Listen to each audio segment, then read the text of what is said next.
And start. Okay. Once again, I want to thank you for joining me tonight. This is MEFA's college planning for middle school families. It'll take about an hour, and you should feel free to ask questions throughout the presentation. And how you can do that most effectively is to use the Q&A feature. So it's much easier for me to see than the chat. The copy of the slides will be in the chat, is in the chat now. If you have questions, go ahead and throw them in the Q&A. We can do that to start with, or you can do it as I move through. Just know that I will answer questions as I go through, unless I see that you've asked a question that is just about to be answered, will be answered later on in the presentation, in which case I'll note it, but ask you to hold. And I'll be available at the end as well. You'll also have my information emailed to you, and you should feel free to reach out to me directly with any questions that you may have after the fact. And before we get started with the actual college planning for middle school families, I want to tell you a little bit about MEFA and a little bit about myself. So MEFA is the Massachusetts Educational Financing Authority. We were created by the state of Massachusetts back in 1982, and we have a public service mission to help families to plan, save, and pay for college. And we do that in a variety of ways. So one of the ways, the very first thing that we were created actually to do was to offer a loan, and that's something that we still do, an educational loan for families. And that's something that you can use once you get to college if you need to. However, as we have continued to, as time has continued to go on from 1982 and the cost of college has continued to rise, just offering a loan, of course, wasn't sufficient to continue to help Massachusetts families and families in general to plan, save, and pay for college. So we initiated two savings plans, the U plan and the U fund, and those are plans that I will talk about in detail tonight, because as part of preparing for college, we like to talk about savings. And so, that's really important to us. And then finally, helping families to plan for college, we have free guidance available. And so, as I said, this is going to take about an hour tonight. We're going to cover a lot of topics, probably pretty lightly, but there's going to be a lot of information. And I certainly don't expect that you'll retain every bit of this information. Even if you do, that you wouldn't have other questions. So you should feel free to reach out to us. MEFA is a free resource, free for you to use. We have a bench of college guidance experts available to answer any question that you may have, and that's at any point, not just right before you're about to head to college, or when you're in college or in high school or whatever. Any questions that you may have about paying for college or college access, we can help answer. And if we're not the right people, we know the right people to get you to. My name is Jonathan Hughes. I am the Associate Director of College Planning and Education at MEFA. And I've been at MEFA for over 20 years, helping families first with their loans, and then with their savings, and then to sort of gain college access, filing their financial aid forms, making good decisions, sort of demystifying the process. So what we're going to talk about tonight, first of all, academic planning.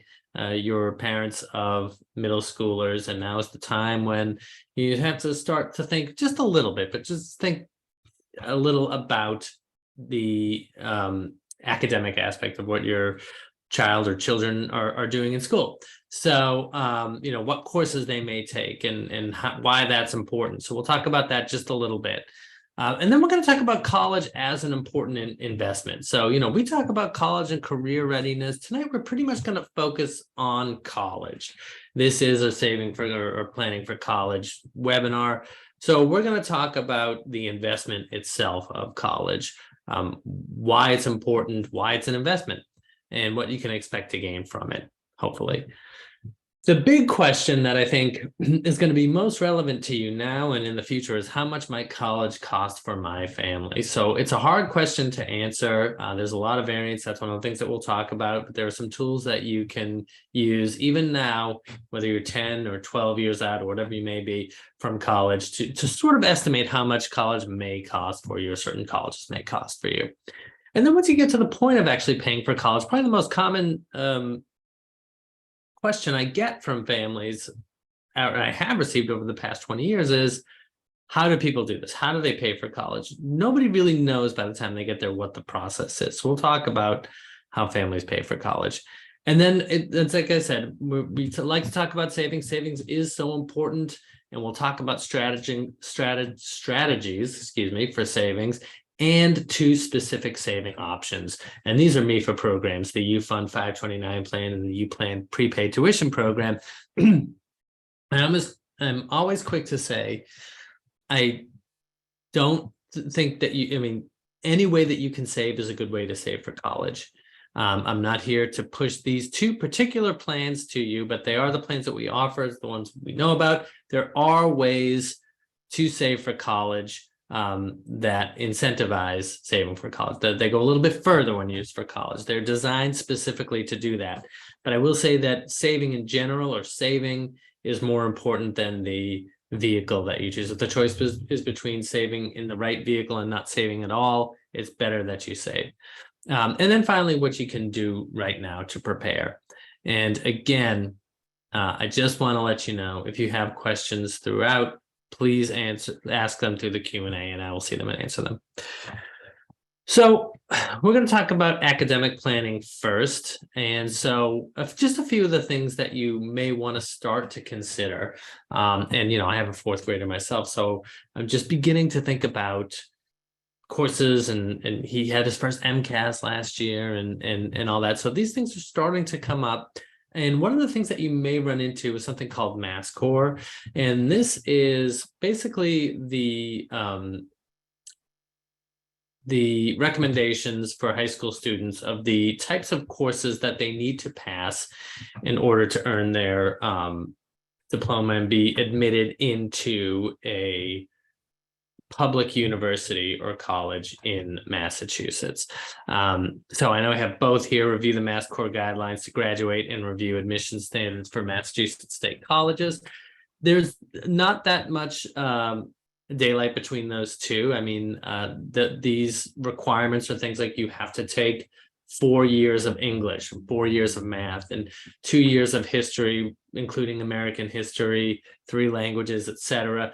These are the courses that your student needs to take and pass in order to earn their high school diploma and to be accepted into Massachusetts state colleges or universities. And if you want to review the actual document, it's on the Department of Education website, doe.mass.edu, as well as the admission standards for Massachusetts public colleges and universities themselves. So there's a lot of detail associated with this. Broadly speaking, that's what MassCore is. So you want to start thinking about your students' MCAS scores, about the courses that they're taking in high school when they get to that point. Now, the good thing about this is when they reach high school, they're going to have a counselor, a high school counselor, that will help them through this process and make sure that they're on track and taking the requisite courses that they need in order to graduate. Also, the student is going to be discussing his or her course of study plans if they have them, if they know that they're interested in certain majors or certain colleges, and they can sort of brainstorm together and see, based on excluding even just the what it takes to graduate, what courses may give them a better chance of being admitted into those programs, into those colleges. So one of the most important relationships that a student is going to have is with their high school counselor. So make sure that the student is in touch with their high school counselor throughout their high school career.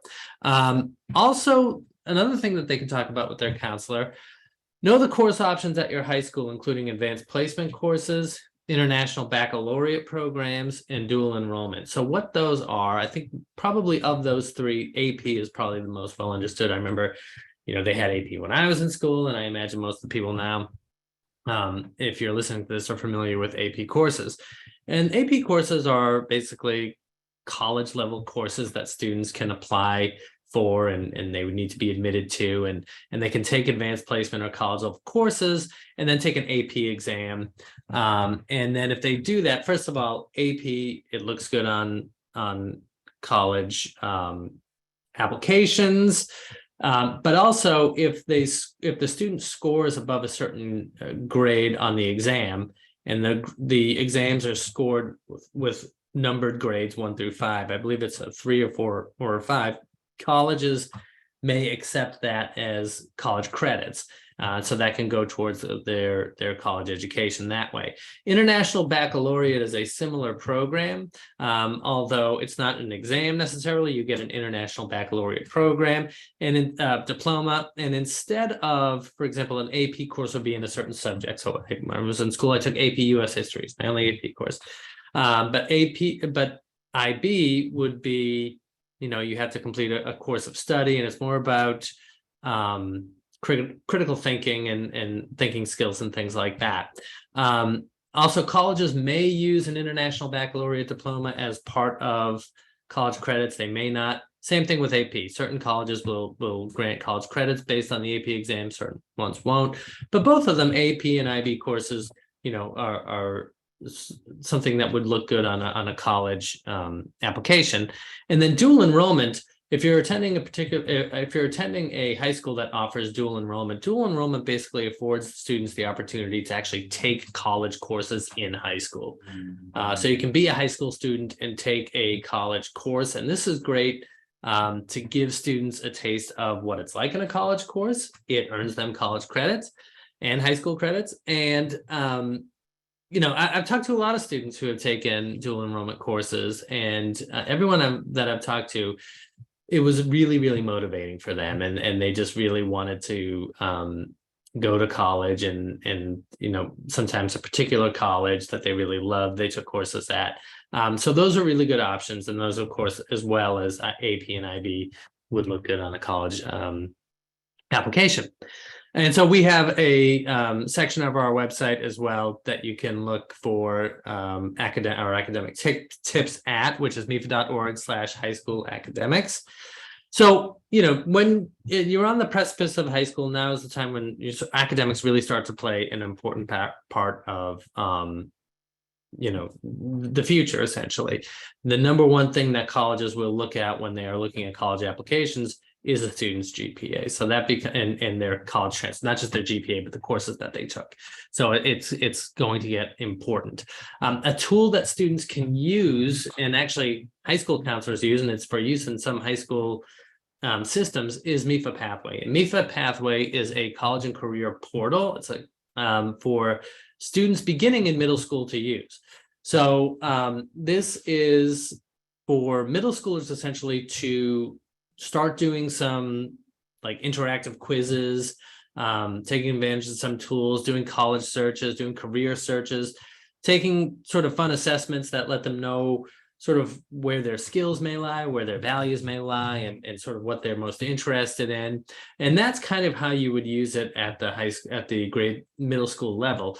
Once a student gets into high school, you can use it to start keeping track of your courses, keeping track of your college searches, keeping track of your letters of recommendation. You can actually apply to college through MEFA Pathway by using the Common App.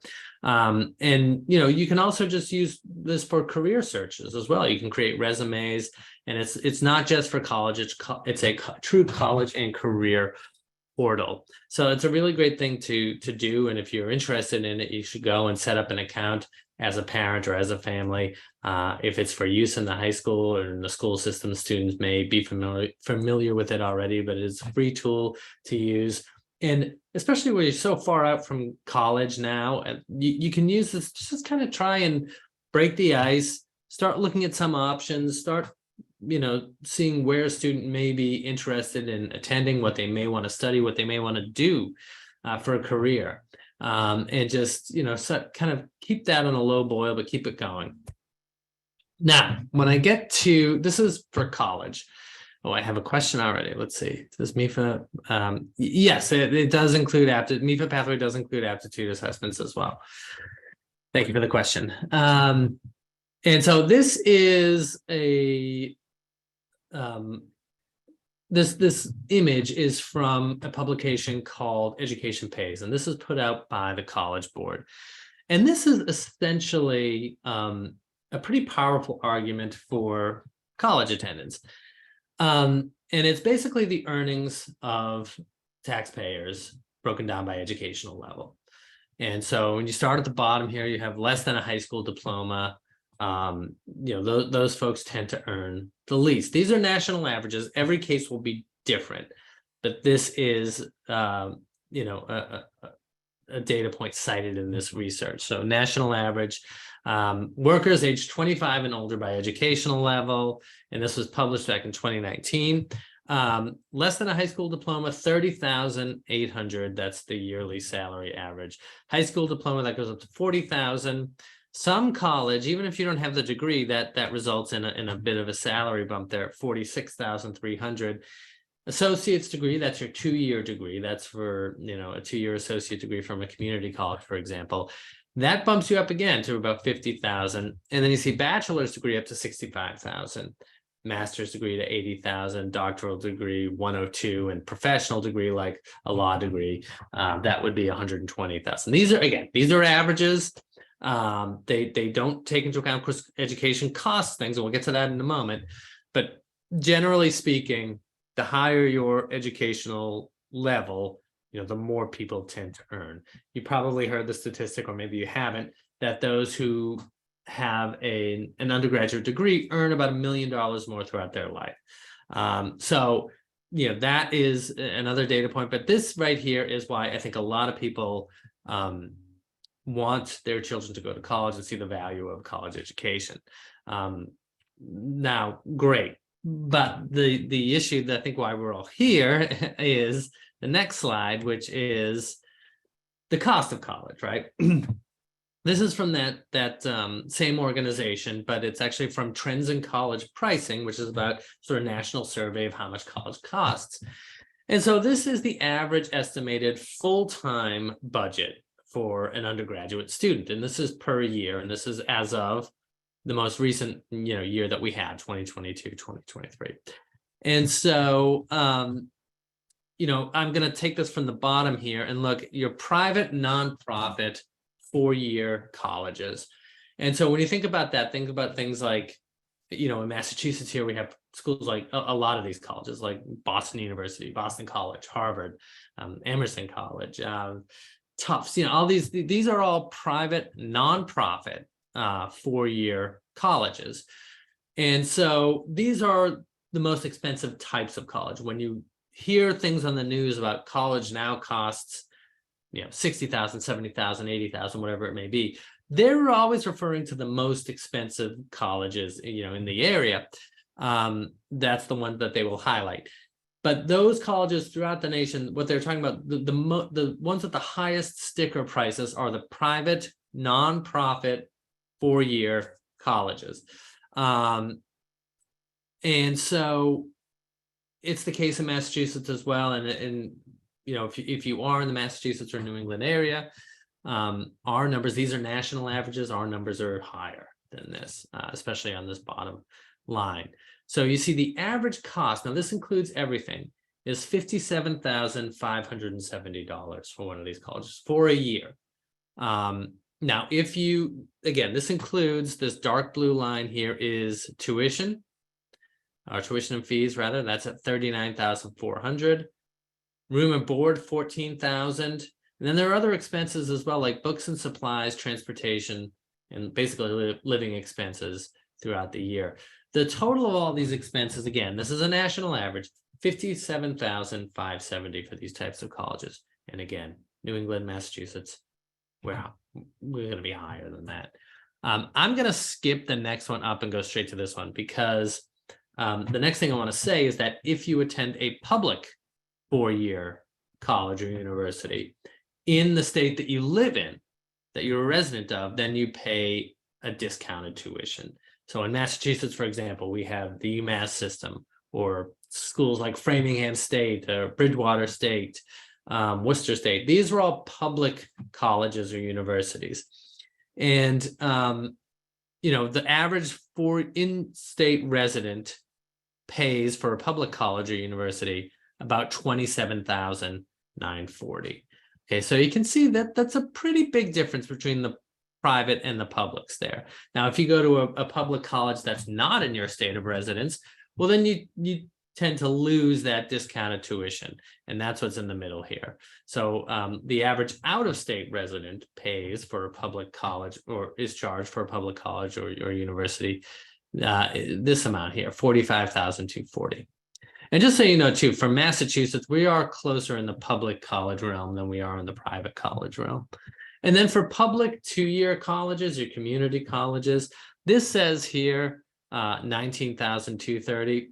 I mean, I think it's a lot lower than that, especially in Massachusetts. I know that there are no 2-year community colleges that charge room and board, for example. They don't have dorms, so they're all community colleges. So you can just take off that $9,000 there, and it's about $9,000. And that's what I think of colleges like Bunker Hill Community College or Roxbury Community College, North Shore Community College. These are 2-year public colleges, and the cost for those are about $10,000 a year.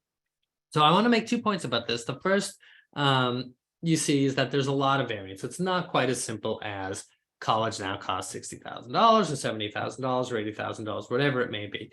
There's a lot of different types of colleges, and they have different costs associated with them. Added to that, your cost might not be inclusive of everything. If you go even to one of these private 4-year colleges, you may not be paying room and board. You may be living off campus. You may be commuting. So you're not going to pay that $14,000. Now, tuition and fees, that's what you call direct or billed expenses. That is directly billed. That's the cost. But other things, this is room and board, you may not be living on campus, books and supplies, transportation, living expenses. These things might have some elasticity to them. The other really most important thing that I want to say about this list is this happens all before financial aid. So these are what's called sticker prices. And it's important to understand that basically almost nobody is going to be asked to pay the full sticker price of college. The vast majority of families are eligible for some level of financial aid. So financial aid should take some of this cost. The question becomes, how much aid are you eligible for, and how much do you receive from the college and from other sources? And we'll talk a little bit about that. But just to understand, there's a lot of variance in cost. And when you hear these big numbers, you shouldn't get too scared, because even though they are big, it's not the monolith that it's sometimes presented as, and they're not talking about aid as well. So there is aid available. So how can you figure out what college may cost for you? There's a few ways you can do that. There's something called an expected family contribution calculator. And actually, there's many expected family contribution calculators. We have one on MEFA.org. Basically, the way this works, you're not going to know exactly how much college will cost for you until you're just about to go. And that's for a few reasons. But one of them is that you're filing your financial aid forms the year before your student attends. And they're going to base your eligibility on things like how much money you make, what you have, how much money your student makes, if anything, what they have, basically your family finances. And that's going to be determined on family finances about 2 years before you attend college. And so you have to fill out your forms, like the FAFSA, which is the free application for federal student aid. And colleges may have a form, the most common of which is called the profile. And so they're going to put all of your information through a formula and come out with this number called the expected contribution. And that's the amount that you're expected to pay. Now, it's not exactly how much you'll end up paying. It's kind of at least how much you'll end up paying, but it's important because it gives you an idea of how much aid you're eligible to receive.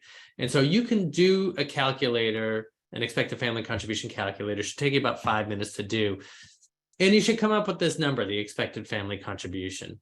And you can do that and figure out, sort of federally using the FAFSA, and then using that school form, the profile. You can do it both ways, and they'll tell you what you should be responsible for. Now, it's up to the college to give you all the aid that you're eligible for. The expected family contribution calculator can tell you how much you may be able to receive, but it's up to the college to kind of do that. And so if you want to take things a step further in estimating, each college is required to have a net price calculator on their website. And what that is it acts in very much the same way as an EFC calculator. It should take you about 5 minutes to fill out. You put in your income and your assets and things like that. And it should give you how much you're likely to get in aid from that college for a year, and then what the balance is. Now, remember, each college is required to have one of these in their site. So if you know that your student is interested in a particular college now, you can go and do that. If you just want to get a feel for different colleges and what you may be responsible for, you can visit college websites and do that. Two things to remember about a net price calculator. The first one is it's an estimate. And some net price calculators are better than others. Some colleges have used more of a sort of uniform approach and use a kind of bare bones net price calculator. Some have done a lot of work into really making it as accurate as possible. But personally, I think that they're a really good tool to use. We used one when my wife went to school a few years ago, and it ended up being very accurate as to what we paid. So I think it's a good tool to use, but it is an estimate. Now, if you're not sure what colleges you want to visit, their net price calculator and see how much it may cost for a year, there are a couple of different sites that you can go to do some college searches. And the first one is, they're both federal sites, aside from MEFA Pathway, which we mentioned earlier, which you should use. There's College Navigator, and that is, as I said, that's a federal site, and that just has all sorts of information. It's sort of populated by a department called the National Center for Education Statistics. You can do college searches. You can sort of search for types of colleges or colleges in a given area, and it'll get back to you with all sorts of information, like degrees available and male to female ratio and class size and types of colleges and cost and things like that. And just any kind of information that they have collected, you'll be able to look through and sort through and have that saved. It's great. It's a lot of information. And it kind of, the last time at least I looked at it, it looked like a site that sort of prioritized the gathering of information over the presentation of it. If you want to know, there's a later one that was developed, a later tool called the College Scorecard. And we'll take a look at it in just a minute, just an image from it. But it's basically for parents to be able to look at a given college or list of colleges and just sort of gauge if this is going to be a good investment for them, this particular college. And we'll see why in just a moment.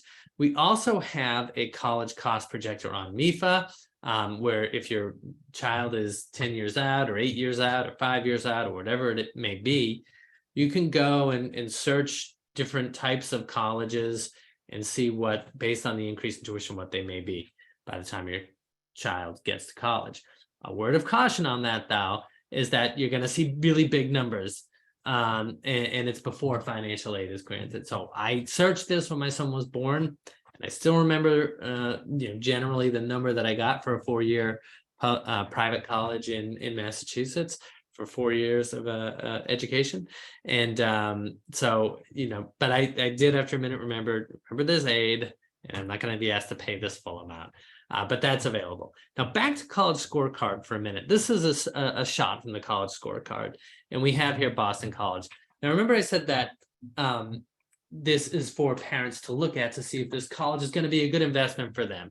And you see some general information here, like it's a 4-year college, it's a private nonprofit college, it's in a city, it's a medium size, it has about 9,681 students, and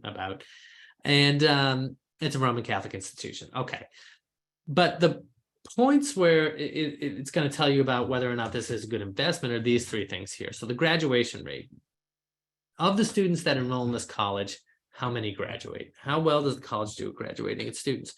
Pretty well, it turns out here. So 91% of students that enroll in Boston College graduate. The average annual cost. Now, I know the sticker price for Boston College is probably around $70,000, certainly above 60. The average family actually ends up paying about half of that, or about $36,599. And this is going to, what you pay, you may be on either side of this. And this is going to depend on things like your, need-based financial aid and how much financial aid you're eligible to receive and scholarships and things like that. But this is what the average family pays. And then this last one here is the median earnings for graduates 10 years after enrollment, or about 5 years after they graduate. And so there's a range here, especially at universities. And I believe Boston College, even it's called Boston College, is a university where you get different degrees and different types of programs. But the median earnings is anywhere from 0 to well over 100,000. So 93,021 is the median earnings for students. So again, looking at all these numbers, if I go here, how likely is my child to graduate? What's it going to cost me every year, and what are they going to be earning? And again, everything is an estimate, but just to give you an idea of the value, is this investment going to be a worthwhile one for me? This here is a shot of a net price calculator result. So remember I said that each college is required to have one of these on their site, and they are going to sort of give you an idea of what you're eligible to receive in financial aid and what your remaining cost is. So here you can see this is from UMass Boston. We have something that shows direct costs. Direct costs meaning tuition and fees and room and board. So our direct costs here are $32,049. A little bit higher than the national average there, around 29,000 that we saw earlier, but not too far away. Our estimated grants and scholarships we've seen is about $5,000 in grants and scholarships. So our direct cost afterwards is $27,049. You see, hello, we're also eligible for federal direct subsidized and unsubsidized loans in the amount of $5,500. That gets deducted from the bill, so our remaining cost is $21,549.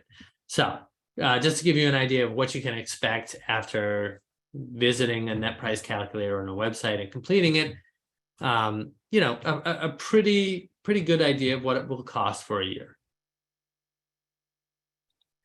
Now, I'm going to stop here for a minute to see if anybody has any questions. But just sort of give you an idea so far of what college may cost and what it's like as an investment, and how you should gauge its value, or can gauge its value rather.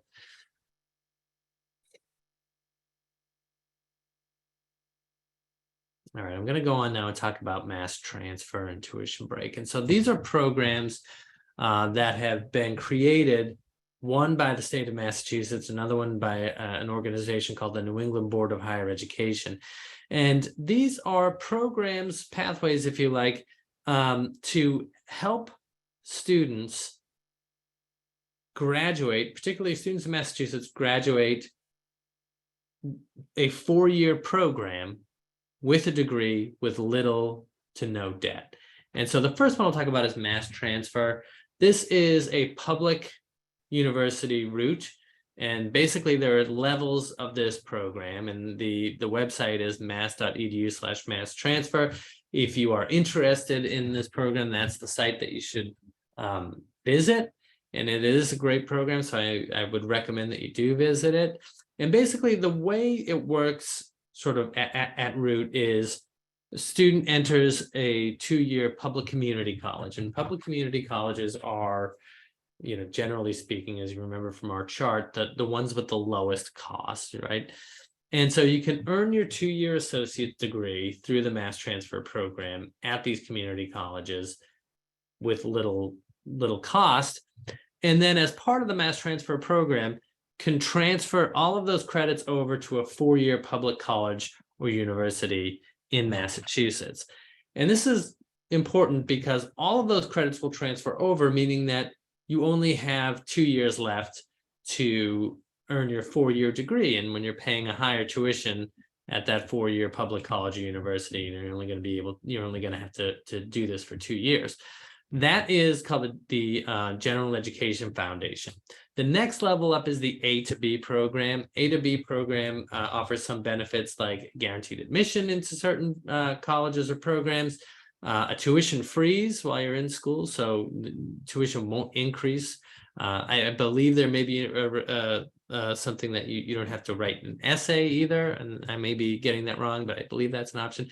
And then the top level is Commonwealth Commitment, and that has all the other benefits, with the benefit of if you're maintaining a certain GPA, I believe it's 3.0 in your 4-year public college, you actually get rebated 15% of the tuition that you're paying, as long as you're maintaining. You get a check to you as a student. And so that is mass transfer. Actually, aside from the mass transfer website, if you go to MEFA Pathway, we have a tool in MEFA Pathway that you can actually do a comparison to see, if you go the mass transfer route and started at this particular community college and transfer into this college, how much money is that going to save you over 4 years? So that's a really good tool to use to see how much money you can save through mass transfer. The other program is tuition break. And again, this is through the New England Board of Higher Education. It's an agreement between colleges, public colleges in New England. And the aim of it is, well, let me paint this scenario here. Let's say you want to study astronomy and you're a Massachusetts resident, and this is what you want to study, and you want to go to a public college or university in Massachusetts in order to keep your costs low. But you run into a problem, which is that there aren't any astronomy courses in public colleges or universities in Massachusetts. I don't know if that's true, by the way. I imagine there probably are astronomy courses, but I don't know. I'm just using that as an example.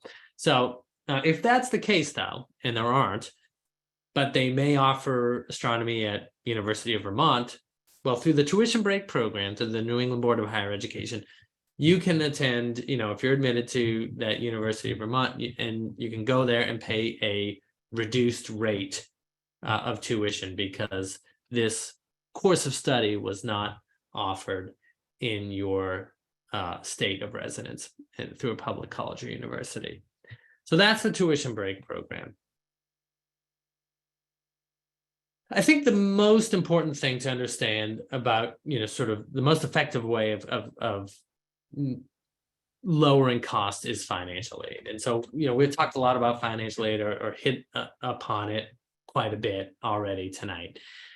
And essentially what we're talking about when we talk about financial aid are things like gifts and it's money set aside to help students pay for college. It comes in 3 varieties: grants and scholarships.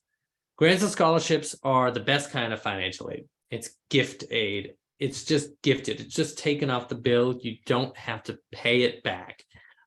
So grants are typically based on your financial need, and scholarships are based on the student's achievements. So things like academic scholarships, athletic scholarships are examples of merit-based scholarships.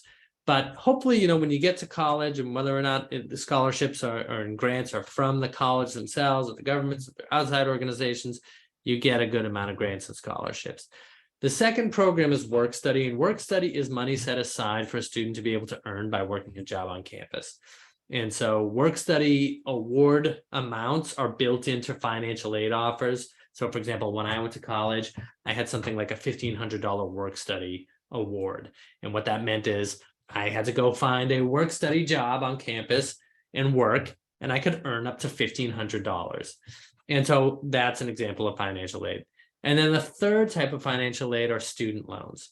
Now, I should be careful here. I don't mean that any type of loan that you may get to pay for college is financial aid.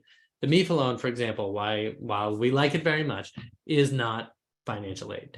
When I say this, I'm talking about one particular program, the one that's been in the news as of late, the Federal Direct Student Loan Program.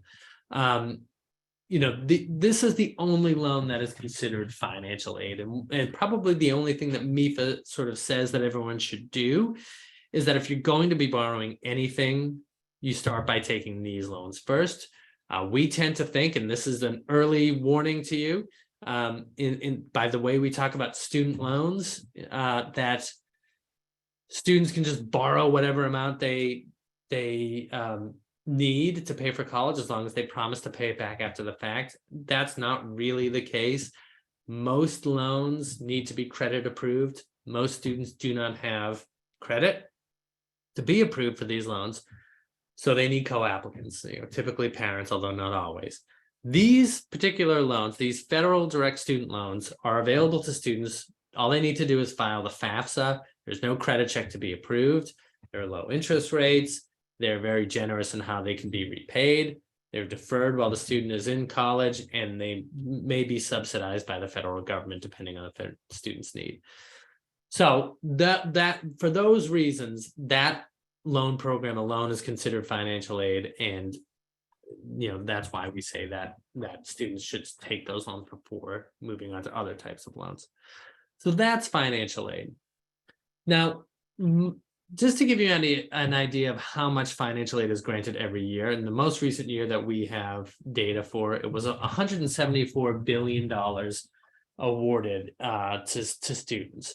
And so in years past, it's even been higher than that. So that's not a fluke. It's usually around 180 billion. I don't know why it dipped, but it's a lot, and that's really the point I want to make, because we do hear all the time, and we are well aware that college can be very, very expensive. And I'm not here to tell you that that's not true. But what isn't as well understood is that there is a lot of financial aid that's granted every year. And I kind of touched upon this already, but there's two ways that financial aid can be awarded. Merit, and this is, again, scholarships, right? So this is awarded in recognition of student achievements, academic scholarships from colleges, athletic scholarships from colleges. Actually, most of the time, scholarships do come from colleges and universities. The federal government does not give out any merit-based financial aid. The state of Massachusetts, for example, I can't speak for every state, but Massachusetts, most of what they do is not merit-based. So merit-based aid typically comes from the college. And colleges have really different practices when it comes to scholarships. So some colleges give out a lot of merit scholarships to their students. Some don't give out any. And it could be that, or they don't give it a lot, and so this could be because of sort of their capability, or it could just be practice.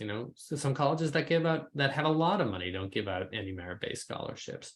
And so, just know that. And that's a question that you can ask colleges. Do you do merit scholarships? And then, if you have one from a college, financial aid, you have to file every year. So you have a scholarship for your freshman year. Can you renew that every year? And if you can, what does the student need to do in order to renew it? So typically, there's a GPA that the student has to maintain. Just make sure the student knows what it is so that they can renew it. Most financial aid, though, in a year is given based on financial need or eligibility, not based on student achievement. So merit scholarships and all that stuff, they're great. Most of that $174 billion is based on family eligibility or need. And so how this is determined, it's determined by the information that you put on your financial aid forms, that formula we were talking about. You put in what you earn and what you have and all that stuff, and it comes up with that number, the expected family contribution. That's how they determine what your aid eligibility is at colleges. And then colleges, can choose to give you up to your full need or not. But need-based aid doesn't just come from the colleges. It comes from the federal government. So you may have heard of things like the Pell Grant. That's a need-based federal program. The state offers things like the Mass Grant, the John and Abigail Adams Scholarship. Actually, the John and Abigail Adams Scholarship is an example of merit-based aid. It's one thing that they do that's merit-based. That's one of them. But the Mass No Interest Loan, for example, that's need-based financial aid. Most financial aid, as I said, is need-based, and colleges will give out grants as well from sometimes to students.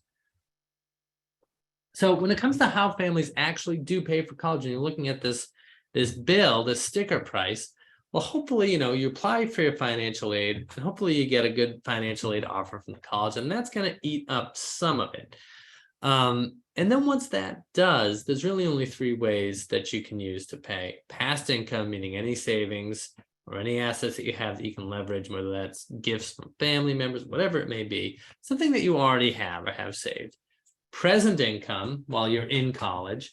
And for parents, I'm thinking about, your salary basically. And now I have heard of maybe one person who's been able to pay the remaining balance strictly from salary. But even if you can't, it's a good thing to pay what you can out of pocket. And the best way to do this is through payment plans, interest-free monthly payment plans. Colleges will work with outside providers for this. And basically, you can get in a plan and figure out an amount that you can pay every month. So let's say you can afford to pay $400 every month. You're on a 10-month monthly payment plan, $400 every month. You send that payment, and that's $400 a month that just comes right off the bill, right? You're just paying it. And so over 10 months, that's $4,000. That's $4,000 off the bill, $4,000 that you're not borrowing, not paying interest on, because once you're through with financial aid and past income and present income, the only thing remaining is future income or loans. And so, the fact is that many, if not most families will borrow something, at least, to get through 4 years of college. That's not necessarily a problem. I mean, it's better if you don't have to, but just borrowing in and of itself isn't necessarily a problem. You just want to be a wise borrower, not borrow more than you can afford to pay back comfortably, and not borrow more than you need to. Also, think about this. The student already has their loans that they are solely responsible through the federal government, those federal direct student loans, and they're already part of the financial aid offer. So once financial aid is done, and other streams are looked at, and you're looking to borrow, any loan that's going to be approved is going to have to be approved based upon credit or credit and income, and most students just don't have the capability to be approved on that basis. So they need a co-applicant, as I mentioned, and that's typically the parent, although not always. So it is worth it to pay what you can out of pocket now, so that the monthly payment on those loans are not too onerous when the student gets out of college. Because if you're a co-applicant on the loan, you're just as responsible as any other co-applicant on the loan. And I've spoken to many parents throughout the years who have said things like, well, I know I'm on the loan, but it's not really my loan. It's really his loan. It's really her loan. But, they are responsible too as co-applicants. So that actual monthly payment amount it is going to be important to you, because you'll be responsible for it if you're a co-applicant. And the repayment term on these loans is 10 or 15 years.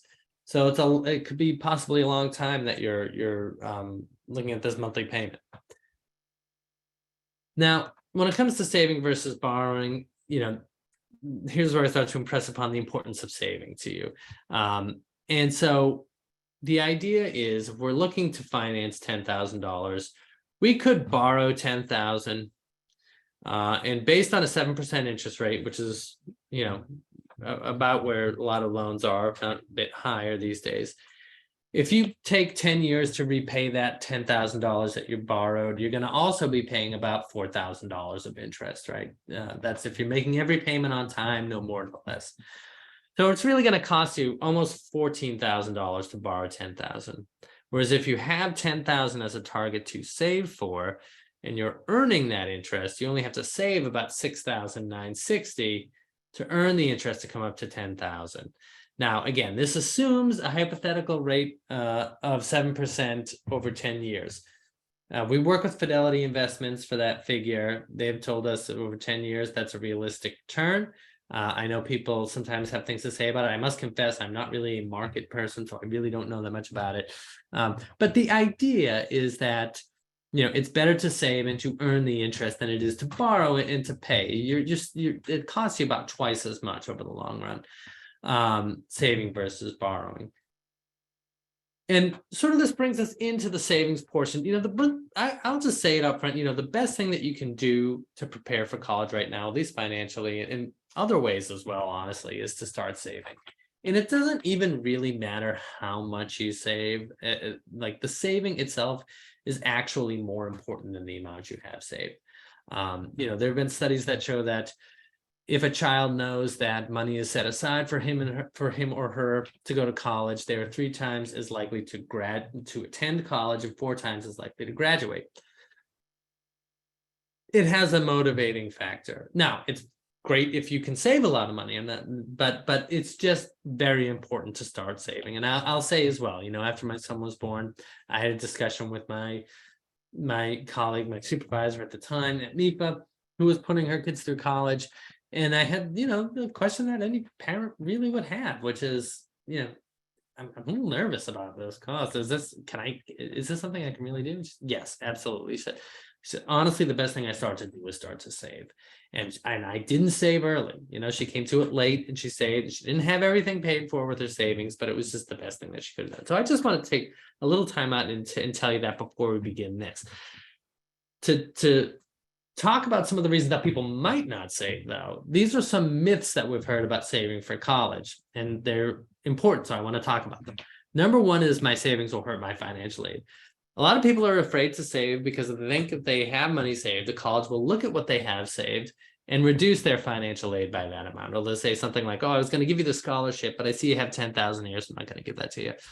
That's not the case. Now, remember, there's two ways to award financial aid. One is merit, awarded based on student achievement. Your finances have absolutely nothing to do with that. Most financial aid, though, is based on financial need, and they will ask you to list your savings on these financial aid forms. However, the vast majority of the weight in those calculations go towards income and not assets. So parent income is the biggest factor in determining your eligibility, not your savings. To give you an idea, for the FAFSA, they will take anywhere from about 3 to 5.6% of your total assets as to what you can afford to pay for college for a year. So if you have $10,000 saved, they're going to take $560 out of that and expect you to use that for college. Income, it could be anywhere from 0 to 47% of your adjusted gross income for the year. They expect you to be able to pay for college. And it's a progressive scale, so the more you make, the higher that percentage is going to be. But just to tell you, that's the difference in the weight of those calculations. Way more emphasis being placed on income than assets. And then the other one is, it's not worth saving for college if I can't save the entire cost. No, because there is financial aid available. And so, hopefully you get a good amount of that aid, but whatever you have, it'll be there. And then you have savings, hopefully, to pay for the rest of it or some of the rest of it. And the fact is, if you're not planning to save, it's just, if you're not saving, then you're essentially going to end up borrowing. So every little bit saved will help. And as I said, just saving a little bit even just makes it much more likely that the student will attend and graduate college. So really, your savings will help you. I will say, I've worked at MEFA for 20 years. I've never spoken to a family who said that they regretted saving. And that is the God's honest truth. The biggest thing, it will reduce or hopefully even eliminate the need to borrow loans. It has a minimum impact on financial aid eligibility. And then we said it is a motivating factor on your child. So we look at two examples here and just try to think if you have some money saved where this might come into play. So Kyle wants to attend a 4-year public college in Massachusetts, 4-year public school to study business. The full annual cost of the school is $22,500. So he gets a nice granted scholarship package of $13,000. He's got his work study at $2,000 and federal loan at $5,500. That's his freshman year loan limit. So his total aid is $20,500. Kyle's family will need to pay $2,000 out of pocket each year of college. So if you have a bit of savings here, you can see how far it actually can go. You don't have to have too much. Now look at Lisa. Lisa wants to attend a 4-year private school to study nursing. The full annual cost of the school is $60,000. She's not eligible for a lot of need-based financial aid. She's got a merit scholarship here of $20,000 and a nursing award of $2,000. Total aid package of $27,500. Her family's going to need to pay $32,500. And so this is important too, because Lisa's family, as you can see here, their expected family contribution for college is $47,199. So they're really not eligible for a lot of need-based financial aid. $60,000 minus about $48,000 and $47,000, they're only eligible for about $13,000. And they didn't get really much at all. They didn't get anything for need. So they have to come up with $32,000. And so you can see how important it is to have some savings, even when you don't have just a little bit to cover to pay in full. They're looking at a $32,500 shortfall they have to figure out how to finance. So they could borrow that full amount, which over 4 years would be about $125,000. Or hopefully they have some savings that they can use to offset that borrowing cost. So it's important to save. As far as strategies for saving is concerned, we're going to talk about our programs in just a minute, but you should start saving as early as possible. I would never say it's too late to start saving, and you're in middle school, it's definitely not too late to start saving. Use time to your advantage and start as early as you can. You take advantage of unexpected funds, tax refunds, or any kind of payments, unexpected gifts you can save some or all of. Using automatic transfers is key. We know that people who use automatic transfers from their checking account or the savings account every month or periodically into their savings account, they savings vehicle, whatever it is, tend to save more than those who don't.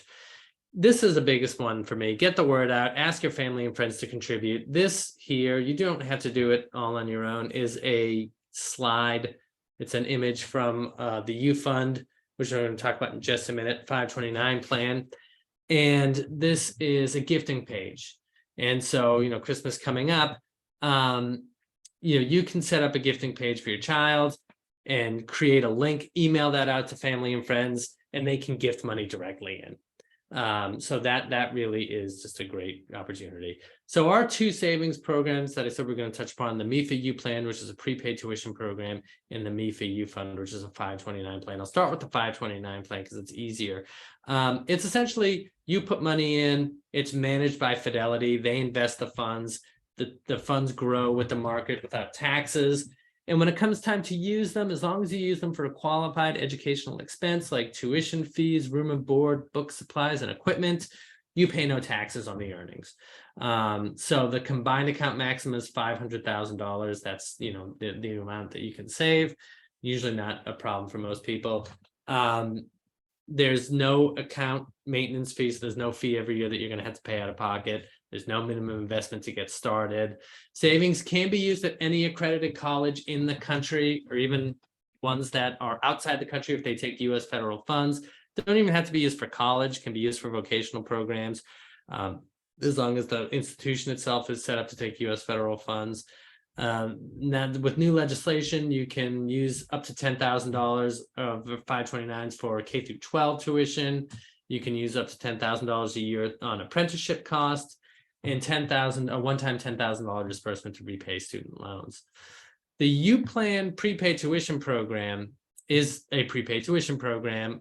You put funds in, it's not invested in the market. They're invested in general obligation bonds backed by the full faith and credit of the Commonwealth of Massachusetts. And basically how it works is you put in a certain amount of money in a year. Whatever you put in gets invested in a bond. And that amount corresponds to a percentage of tuition at each participating college. So if you put in $1,000, that's going to buy 10% of this year's tuition. For a college that costs $10,000, it's going to buy 3% at a college that costs $30,000. Whatever that is, you have that percentage of that participating college. When it comes time for your child to go to college, if they go to that college, let's say that you bought 10% of tuition at, well, then you have 10% of tuition of the maturity year when the student goes to college. So if that college that was 10,000 and you put in 1,000 and bought 10% is now 25,000, then you have 10% of 25,000 or 2,500. So your investment grew along with the increase in tuition. And this is for participating colleges, about 70 of them. They're all in Massachusetts. And here they are. You can see there's a good mix of private and public colleges. Now, the obvious question people have is, what if the student ends up not going to one of these colleges? If that's the case, you can cash out, get what you put in plus the interest back with no penalty, no taxes from Massachusetts or federally. You can also transfer the beneficiary over to another student if that's an option, which you can also do with the U Fund. If the child doesn't go to college or you have funds left over, you want to transfer that over to another student, you can do that. So those are our programs. I see some questions coming in here. Interest rates, is it possible the U Plan interest rate could grow more than tuition? Yeah, so that's a good question. I'm going to read it. Interest rates have been going up.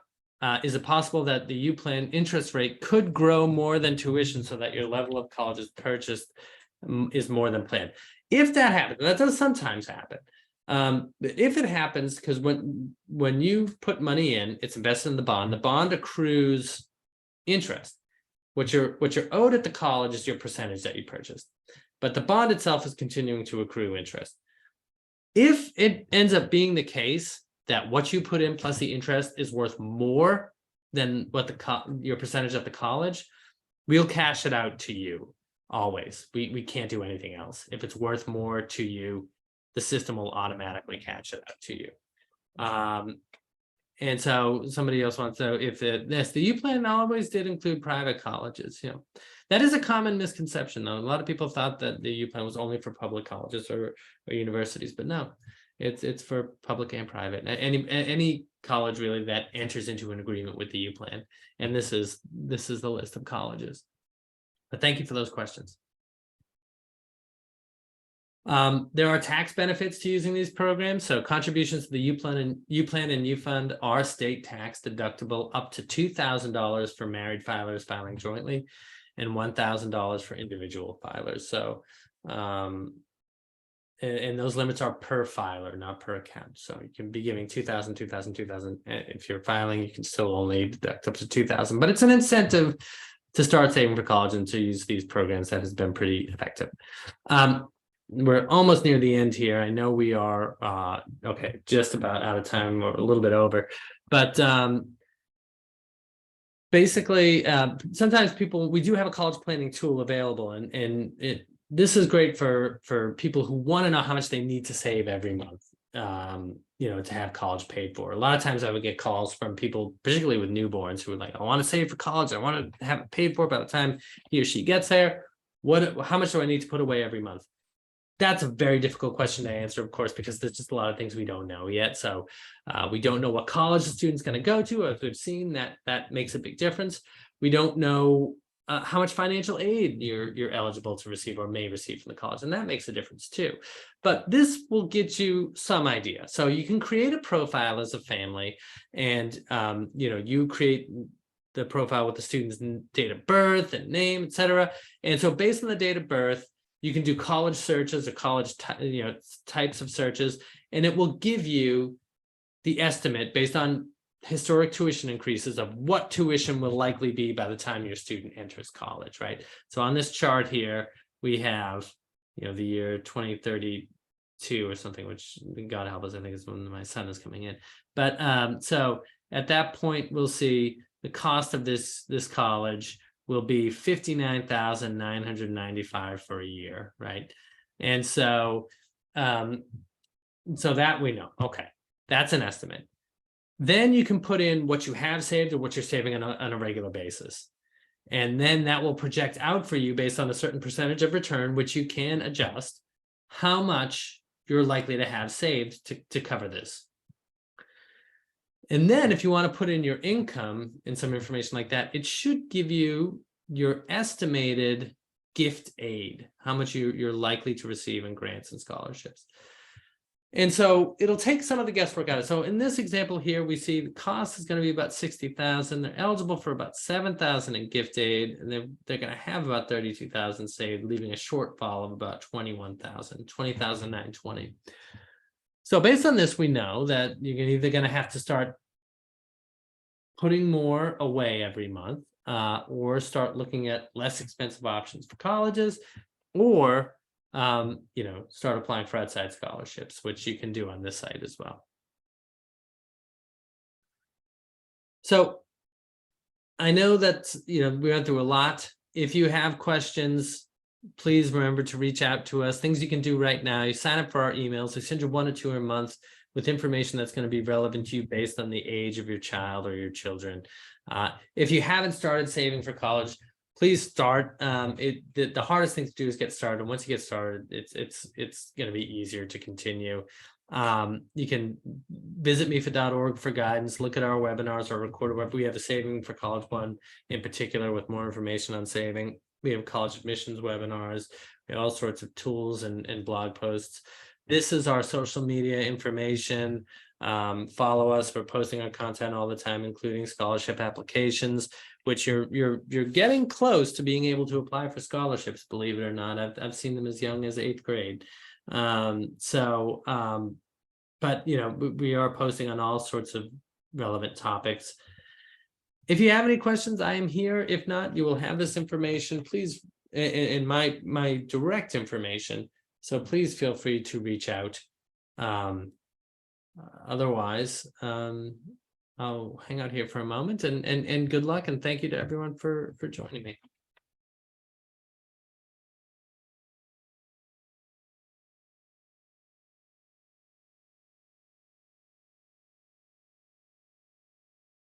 Okay, well, thank you.